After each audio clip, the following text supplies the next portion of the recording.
This video introduces the great American writer Toni Morrison, the first African American woman to win the Nobel Prize in Literature. Morrison passed away last year at the age of 88. In 1931, Morrison was born Chloe Anthony Wofford in Lorain, Ohio.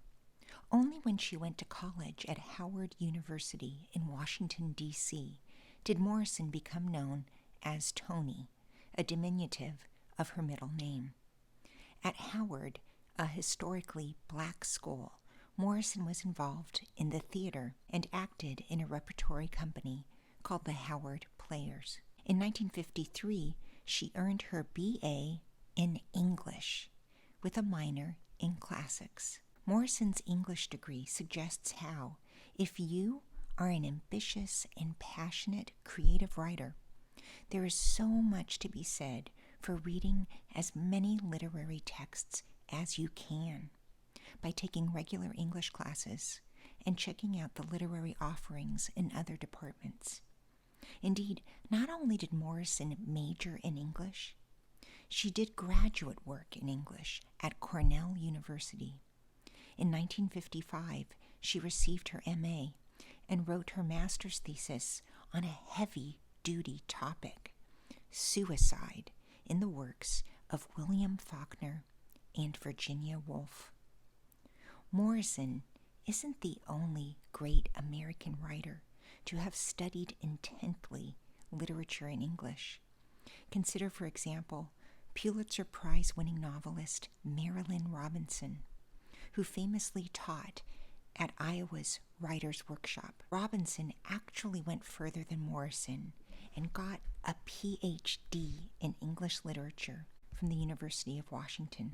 The examples of both Robinson and Morrison suggest how great writers are also great readers. 2 years after getting her master's, Morrison married a Jamaican architect named Harold Morrison. By the time she began writing Sula in 1970, Morrison was divorced, the single mother of 2 boys, and was working as the first black female fiction editor at Random House Publishers.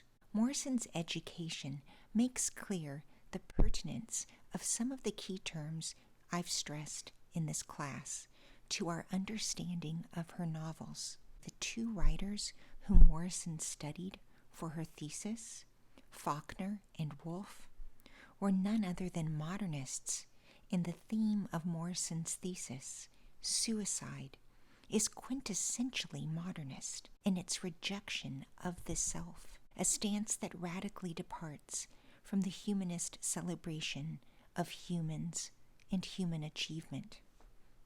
Morrison keenly understood modernity and modernism, as well as her own situatedness as a postmodern subject. Morrison alludes to her postmodern positioning in the foreword to Sula, where she describes her life as a divorced single mother living in New York City in the 1960s. In the 60s, Morrison writes, "There could be no turning back, simply because there was no back there. Cut adrift, so to speak, we found it possible to think up things, try things, explore. No back there suggests, at least in part, Morrison's relation to history, or to be more accurate, her alienation from history. For centuries, thinkers had viewed themselves as part of a great historical movement, one that witnessed humans achieving more and more and making the world a better place.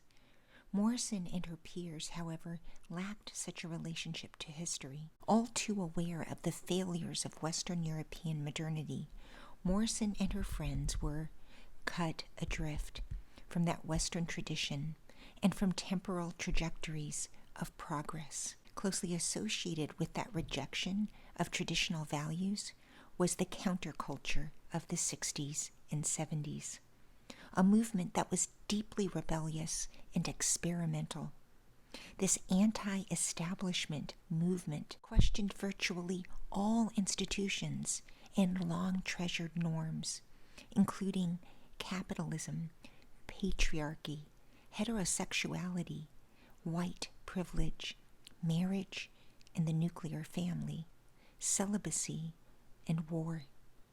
The counterculture of the 60s and 70s suggests, in some ways, the resurgence of activism today.